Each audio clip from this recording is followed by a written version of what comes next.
The massive alien ship drifted silently through the darkness of space toward the small blue planet that humans called Earth. Commander Zephyrus stood on the bridge of the Harmony's edge and watched the primitive world grow larger on his viewing screen. His tall frame and pale blue skin marked him as one of the Kalthari, a species that had conquered dozens of worlds across the galaxy.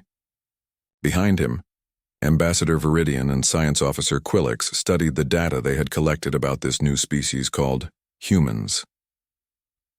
The radio signals continue to show they are a peaceful race, Quillix said in his soft voice. Their broadcasts speak of love, cooperation, and working together for the good of all.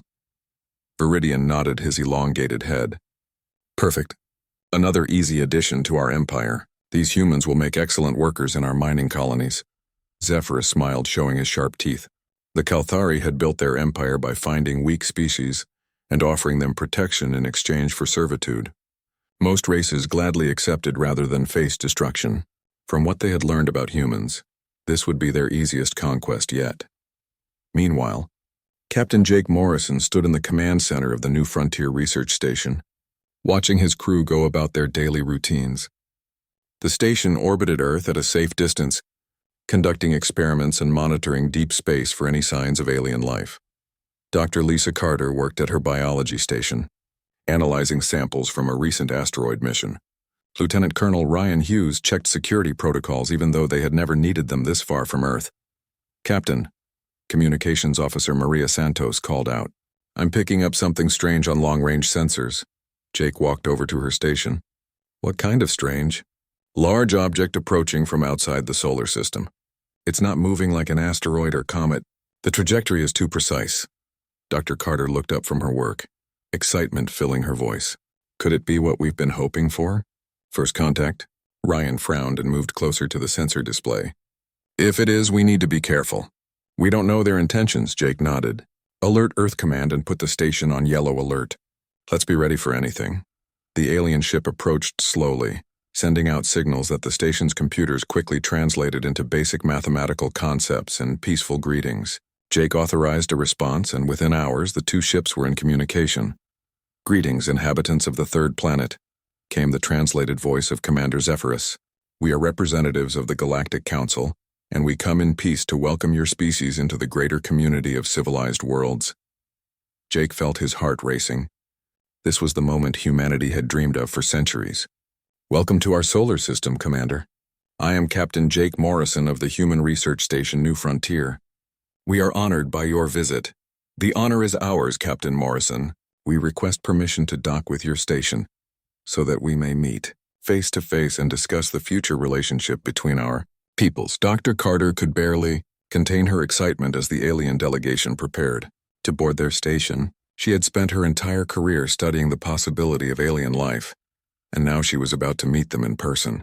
The docking bay pressurized as the alien shuttle attached to their station. The airlock opened, and three tall, pale blue figures stepped through. Commander Zephyrus moved with confidence, while Ambassador Viridian carried himself with an air of superiority that made Ryan's instincts flare with warning. Science Officer Quillix seemed genuinely curious about the humans he was meeting. Welcome aboard, Jake said, extending his hand in the traditional human greeting. Zephyrus looked at the offered hand with amusement before clasping it briefly. How primitive, he thought to himself, but he maintained his diplomatic smile. The tour of the station proceeded smoothly. Dr. Carter eagerly showed the aliens her laboratory, explaining human scientific methods and discoveries. The aliens seemed impressed by human curiosity, but dismissive of their technological achievements. Your species shows promise, Viridian said as they gathered in the station's main conference room. This is why the Galactic Council has decided to offer you membership in our great empire. Jake leaned forward. Empire? We were told you represented a council. Indeed we do, Zephyrus replied smoothly. The council governs our empire, which spans hundreds of worlds and dozens of species. Each member world contributes according to its abilities and receives protection and guidance in return. What kind of contributions would be expected from Earth? Ryan asked, his military training making him suspicious of vague promises. Quillix pulled out a small device that projected holographic images into the air. Your planet has abundant resources that our empire requires. Your people could work in our mining operations, manufacturing facilities, and agricultural programs. In return, we would protect Earth from hostile forces and provide you with advanced technology. Dr. Carter's excitement began to fade as the true nature of the offer became clear. You're talking about turning humans into workers for your empire. What about our own government, our own choices? Ambassador Viridian's smile became cold. Your primitive government would be replaced by efficient council administration. Your people would be happier with clear direction and purpose. Jake stood up slowly. I think there's been a misunderstanding. Humanity values its freedom and independence. We're interested in friendship and trade, not servitude. The atmosphere in the room changed instantly. Zephyrus dropped his diplomatic mask and revealed the predator beneath. You misunderstand your situation, Captain Morrison. This is not a negotiation. This is an announcement of your planet's new status within our empire. Ryan's hand moved instinctively toward his sidearm, but Quillix was faster. The alien science officer activated a device that sent paralyzing energy through the room. The humans collapsed, unable to move but fully aware of what was happening. Your species is weak and pathetic, Viridian said as he stood over the paralyzed humans. Your radio transmissions told us everything we needed to know. You speak of peace and cooperation because you lack the strength for anything else. Zephyrus contacted his ship. Prepare the holding cells. We'll take these humans back to the Council as examples of their species' submission. As the aliens dragged them to improvised prison cells in one of the station's storage areas, Jake caught Ryan's eye. The former military officer's expression was calm, but Jake could see the cold fury building behind his eyes. The aliens had made their first mistake. They assumed that because humans talked about peace, they were incapable of war. Over the next few hours, the aliens celebrated their easy victory while monitoring Earth's communications. They intercepted frantic messages from Earth Command asking about the station's status, but the aliens ignored them. Soon their main fleet would arrive to begin the conquest of Earth. What they didn't know was that Ryan Hughes had been a colonel in Earth's Special Forces before joining the research station. During his military career, he had learned that the most dangerous enemies were those who underestimated their opponents. As he lay in the makeshift prison, he began planning humanity's first lesson in why that was a fatal mistake. The aliens had expected to find a weak, peaceful species ready for conquest. Instead, they had awakened something far more dangerous. Human beings who had been pushed too far and were ready to push back. The storage room that served as their prison was dark and cold, but Ryan Hughes had been in worse places. He lay still on the metal floor, listening to the sounds of the alien guards moving around outside. The paralysis weapon had worn off hours ago, but he kept perfectly still to maintain the illusion that he was still helpless. Jake Morrison was awake too, though he remained motionless like Ryan had silently signaled him to do. Dr. Lisa Carter and the other crew members had figured out the plan without words. They had all worked together for years and knew how to communicate with subtle gestures and expressions. Commander Zephyrus walked past their prison every few hours, always commenting to his subordinates about how easy the conquest had been. The aliens had assumed that because humans broadcast messages about peace and love, they were weak and unable to fight back. They had made the mistake of confusing human ideals with human capabilities. These creatures are even more pathetic than we thought, Viridian said during one of his visits. They have not even attempted to escape or resist. What the aliens did not know was that Ryan had spent 20 years in Earth's military before joining the research station. He had fought in conflicts across 3 continents and knew that the key to survival was patience and observation. While the aliens celebrated their victory, he was studying their routines, their weapons, and their weaknesses. Engineer Danny Walsh had been watching too. The young man had grown up taking apart machines and putting them back together. Even while paralyzed, he had noticed details about the alien technology that the others had missed. The energy weapons the aliens carried had a small cooling vent on the side. The door locks used a simple magnetic system. Their communication devices were not encrypted in any meaningful way. Dr. Carter had been observing the aliens themselves. As a biologist, she noticed that they seemed to have excellent vision, but poor hearing compared to humans. They communicated mostly through visual signals and seemed uncomfortable in the dim lighting of the human station. Their movements suggested they came from a world with lower gravity than Earth. Maria Santos had been listening to the alien communications from her position near the door. Her job as communications officer had trained her to pick up patterns in transmissions, and she was beginning to understand how their language worked. More importantly, she realized that their technology was designed for species that thought in very logical, predictable ways. The breakthrough came when Danny noticed that one of the alien guards always checked his weapon's power level at exactly the same time every hour. The guard would place the weapon on a small charging station just outside their prison door for exactly 90 seconds, before picking it up again. Ryan caught Danny's eye and gave him the slightest nod. The engineer understood immediately. During the next charging cycle, Danny used a small tool he had fashioned from a piece of his belt buckle to reach through the gap under the door. In less than 60 seconds, he had disabled the weapon's safety mechanism and reversed its power flow. When the guard picked up his weapon for the next patrol, Danny triggered the modification he had made. Instead of firing a paralysis beam, the weapon overloaded and sent a feedback pulse through the guard's nervous system. The alien collapsed unconsciously without making a sound. Ryan moved instantly, dragging the unconscious alien into their prison while taking his access card and communication device. The other humans spread out according to a plan they had developed through silent signals over the past several hours. Lisa Carter went to the medical bay where she knew the aliens had set up their command post.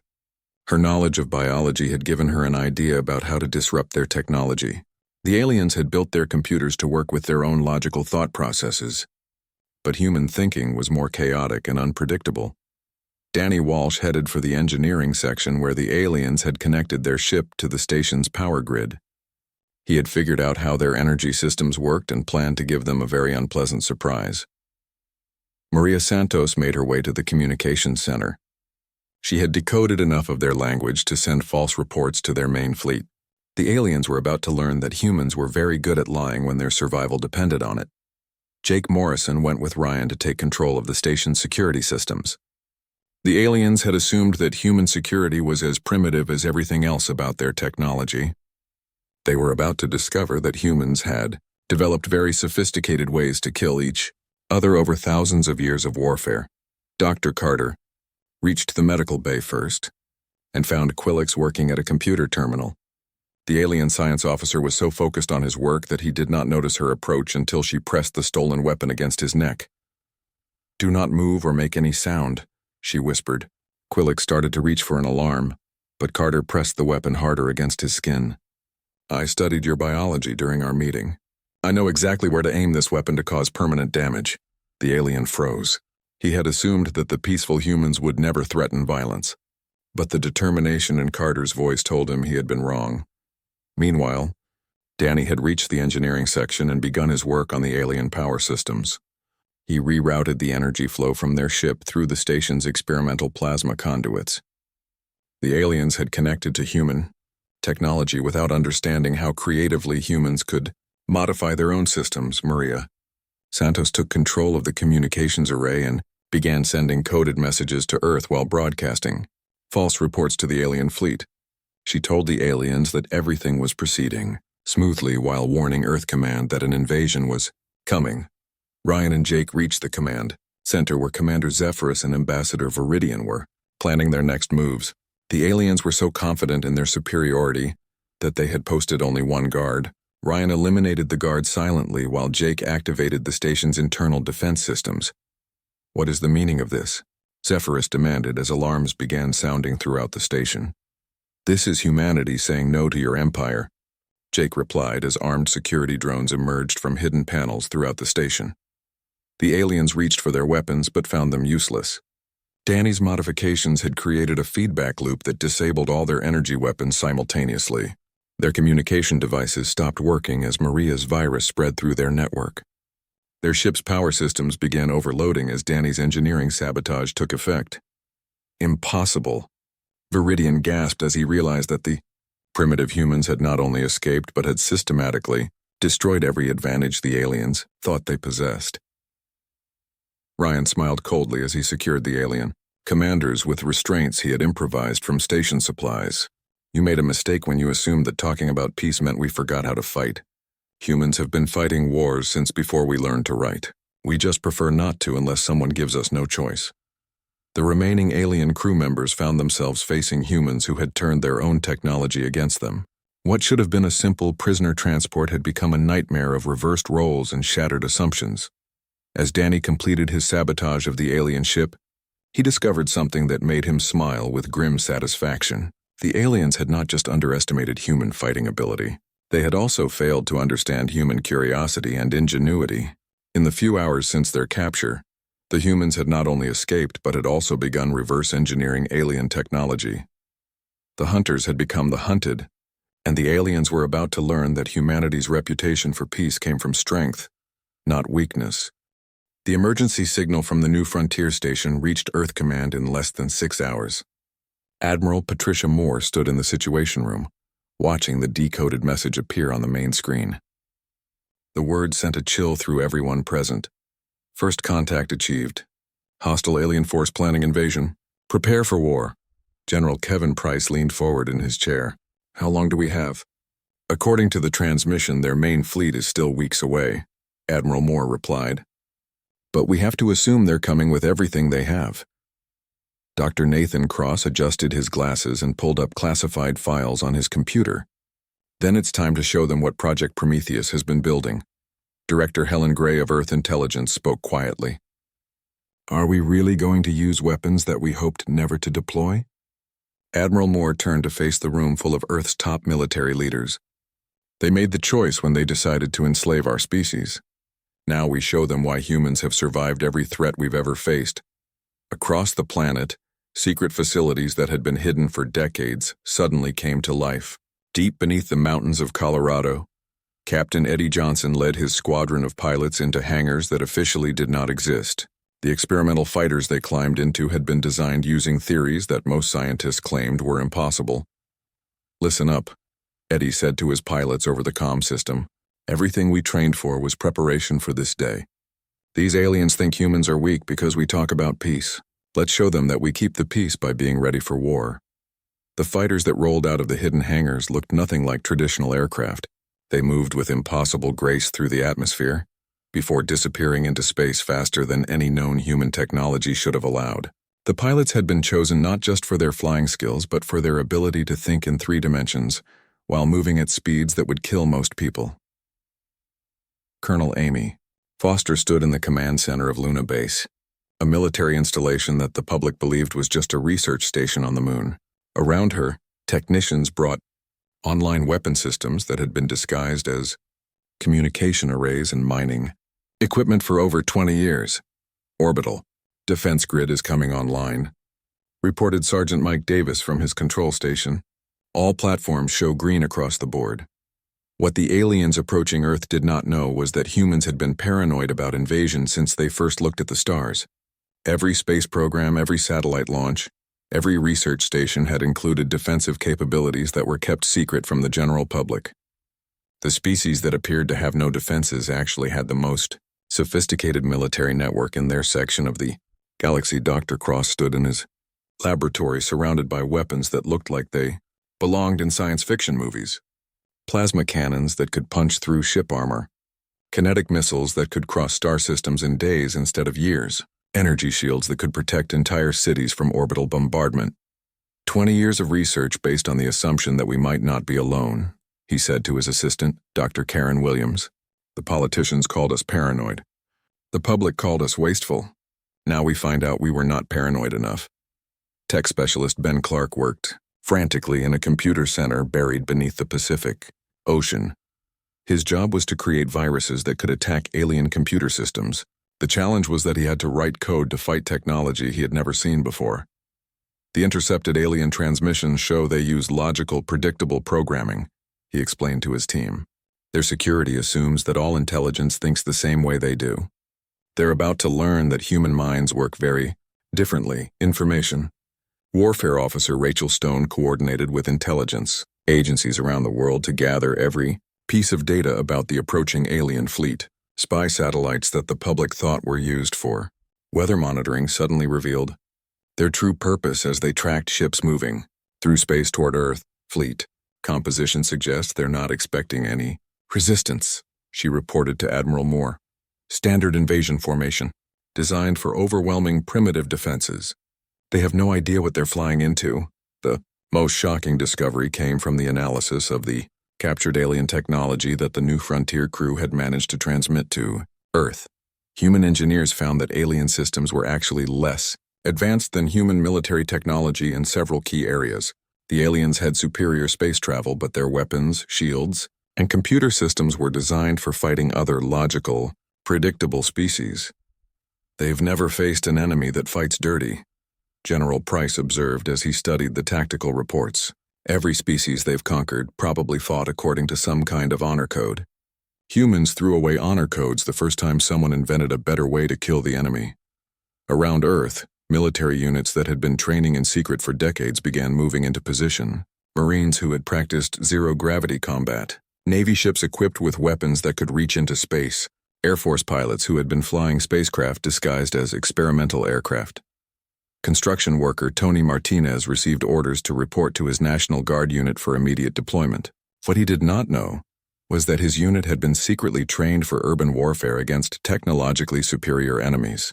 Every major city on Earth had similar units prepared to turn metropolitan areas into death traps for any invasion force. Teacher Nancy Phillips opened a sealed envelope that had been sitting in her school's safe for 15 years. Inside were orders assigning her to a sniper team and coordinates for a weapons cache hidden beneath the school playground. Across the planet, millions of civilians discovered that they had been unknowingly prepared for this day. The alien fleet commanded by Fleet Admiral Cromex continued toward Earth, confident in their superiority. Long-range scans showed a primitive world with basic satellite networks and simple defensive installations. What they were actually looking at was the most sophisticated trap ever constructed. Their technology appears even more primitive than our initial report suggested. Science Officer Valdris reported to the fleet commander, "This conquest should be completed within days." Cromex studied the sensor readings with satisfaction. "Signal the Council that Earth will be ready for colonization ahead of schedule. Begin preparing the slave processing facilities." What the aliens could not detect were the thousands of hidden weapons platforms scattered throughout Earth's solar system. Asteroid mining stations that were actually missile launchers. Communication satellites that could transform into kinetic bombardment systems. Research probes that carried enough firepower to destroy capital ships. Captain Morrison's warning had given Earth the time it needed to prepare. As the alien fleet approached, they were flying into a carefully planned killing field designed by a species that had spent its entire history perfecting the art of warfare. Admiral Moore stood on the command deck of Earth's newest battleship, the Defiant Spirit, as it took position behind the moon. Around her, the combined military might of humanity prepared to show the galaxy what happened when someone threatened the human species. The aliens had expected to find a weak civilization ready for conquest. Instead, they were about to discover that humanity's commitment to peace was backed by an absolute commitment to survival. The alien invasion fleet dropped out of faster-than-light travel at the edge of Earth's solar system, with the confidence of predators approaching helpless prey. Fleet Admiral Cromex stood on the bridge of his massive flagship Eternal Dominion and watched the primitive blue world appear on his screens. Around him, 200 warships prepared for what should have been the easiest conquest in Galactic Council history. "Begin standard invasion protocol," Cromex ordered his bridge crew. "Signal the planetary government to surrender or face destruction." What happened next would be talked about in military academies across the galaxy for centuries to come. Instead of receiving a surrender signal from Earth, the alien fleet found itself surrounded by weapons they had not detected. Hidden platforms throughout the solar system suddenly came online, revealing that what the aliens had thought was empty space was actually a carefully constructed killing field. Captain Eddie Johnson led the first wave of human fighters that seemed to materialize out of nowhere. His experimental craft moved with impossible speed and agility, dancing between alien ships while delivering devastating attacks. The alien pilots had never faced enemies that fought with such creativity and aggression. "All units, this is Eagle Leader," Eddie transmitted to his squadron. "Remember what they wanted to do to our families. Show them what happens when you threaten humanity." The space battle that followed shocked the alien fleet.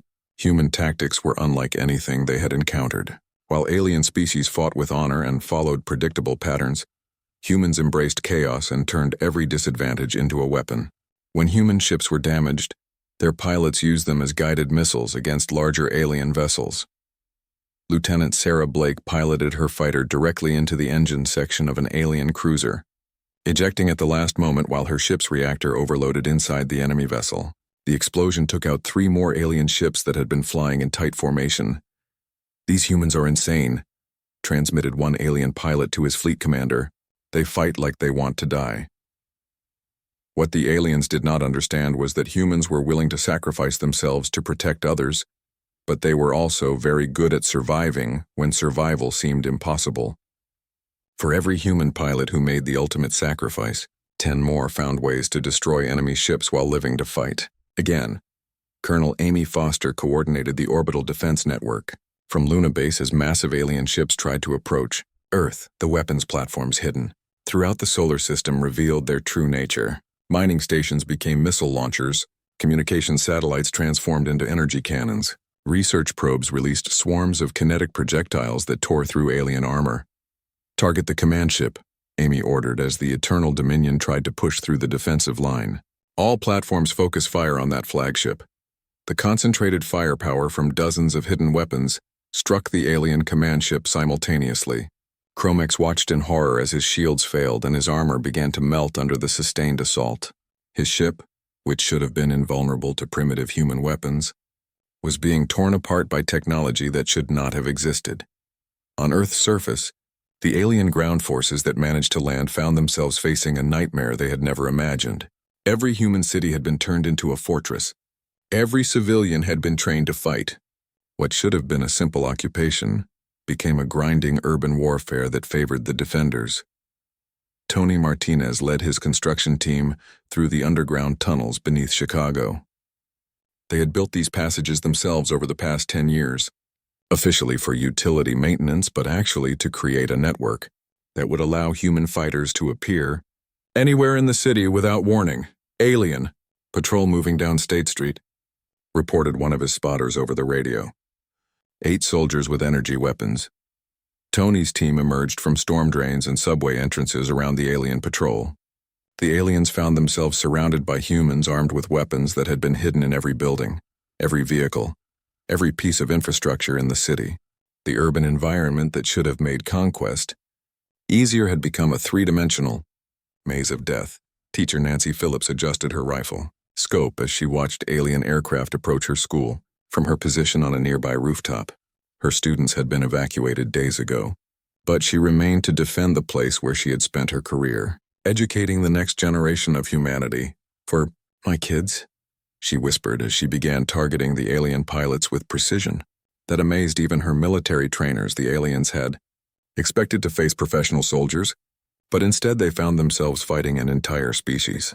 Doctors who had hidden combat medical supplies in hospitals, engineers who had turned factories into weapons manufacturing centers, scientists who had developed new ways to kill more efficiently.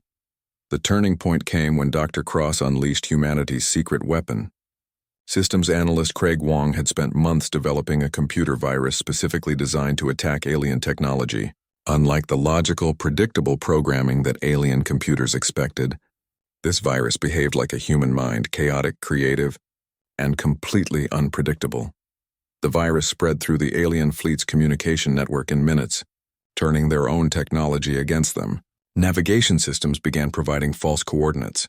Weapons targeting computers started firing on their own ships. Life support systems began failing randomly throughout the fleet.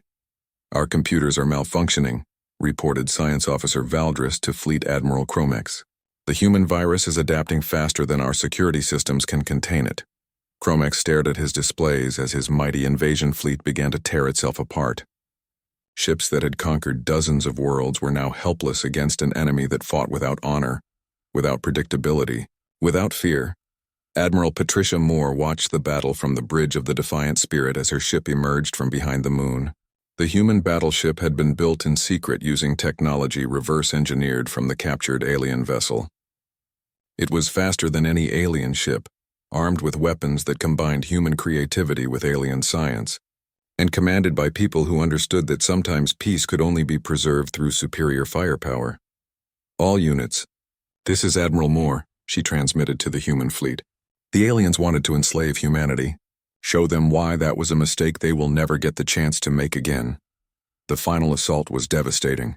Human ships that moved like fighters but hit like battleships. Weapons that adapted and evolved during combat. Tactics that turned every rule of civilized warfare upside down. Fleet Admiral Chromex found himself trapped in a crippled ship, surrounded by the wreckage of his once mighty fleet. The species he had come to conquer was systematically destroying everything he had brought against them. As his flagship began to lose life support, he realized that the Galactic Council had made a terrible mistake. They had not discovered a weak species ready for slavery. They had awakened a sleeping giant that would never forget this attack.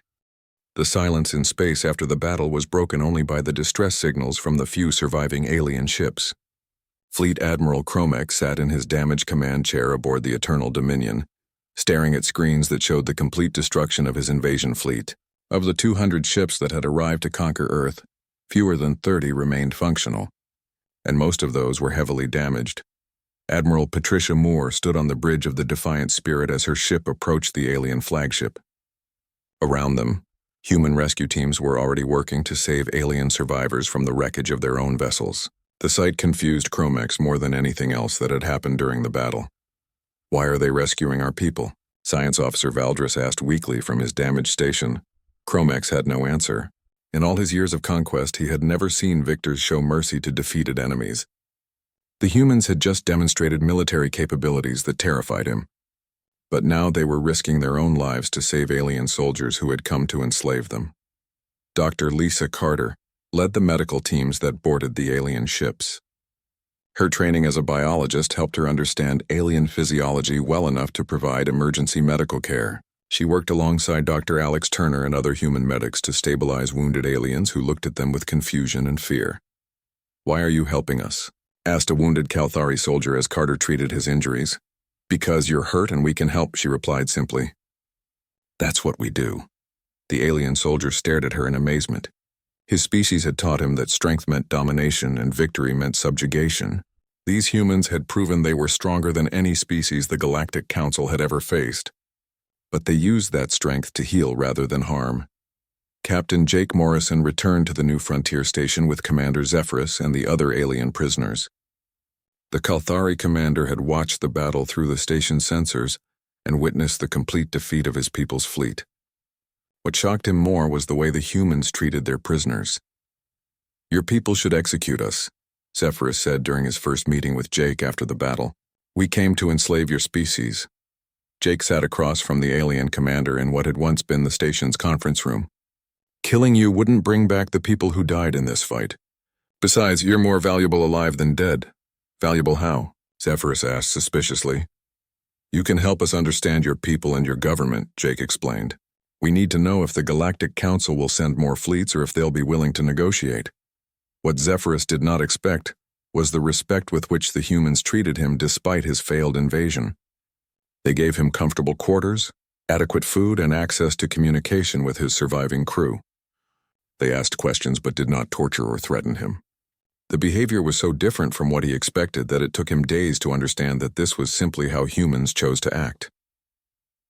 Lieutenant Monica Gray took charge of the teams analyzing captured alien technology. The reverse engineering project that had begun during the initial contact was now expanded with access to entire alien ships.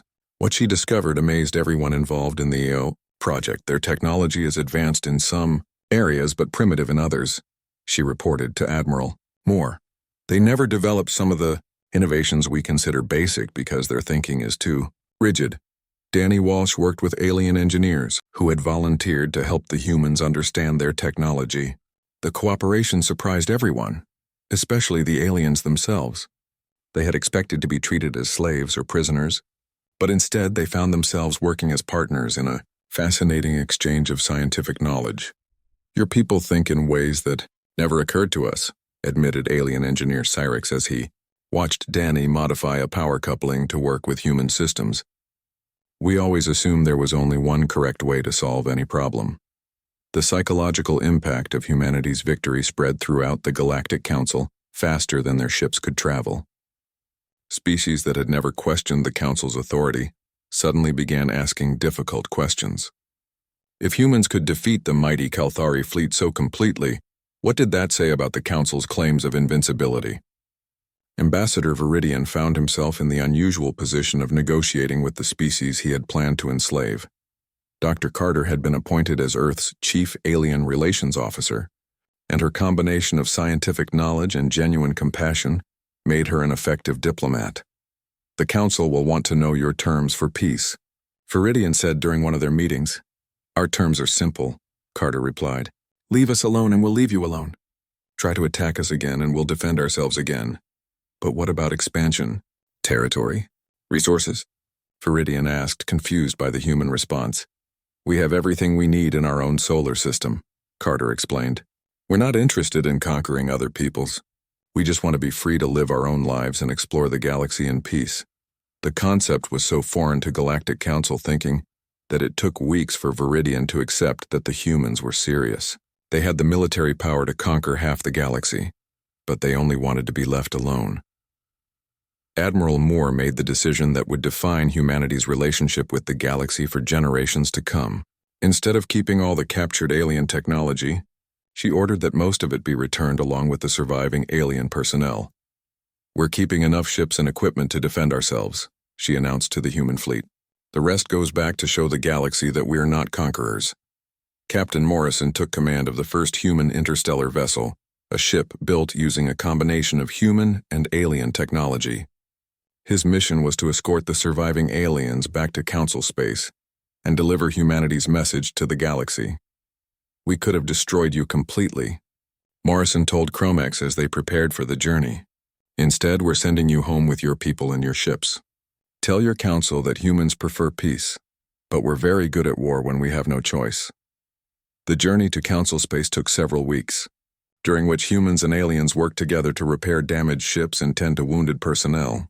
The cooperation that developed during those weeks surprised everyone involved. Engineer Danny Walsh found himself working closely with Quillix to solve technical problems that neither species could handle alone. Teacher Nancy Phillips helped treat alien children who had been aboard one of the evacuation ships. The humans demonstrated again and again that their strength came not from hatred or domination, but from their willingness to help others. When they finally reached Council space, Chromex delivered humanity's message to the assembled leaders of dozens of species. The galaxy listened in amazement as he described a species that had the power to destroy their enemies, but chose instead to heal them. "They are unlike any species we have ever encountered," Chromex reported. "They fight like demons when threatened, but they treat defeated enemies with kindness that we do not deserve. They have technology that surpasses our own, but they share it freely with those who cooperate with them." The Galactic Council faced a choice they had never confronted before. They could continue to see humans as a threat to be eliminated, or they could accept them as equals to be respected. The decision would determine whether the galaxy moved toward a new age of cooperation or prepared for a war against an enemy more dangerous than any they had ever faced. Back on Earth, humanity looked to the stars with new understanding. They were no longer alone in the universe, and they had proven they could defend themselves against any threat. But more importantly, they had shown the galaxy that true strength came from the choice to use power wisely, rather than simply using it completely.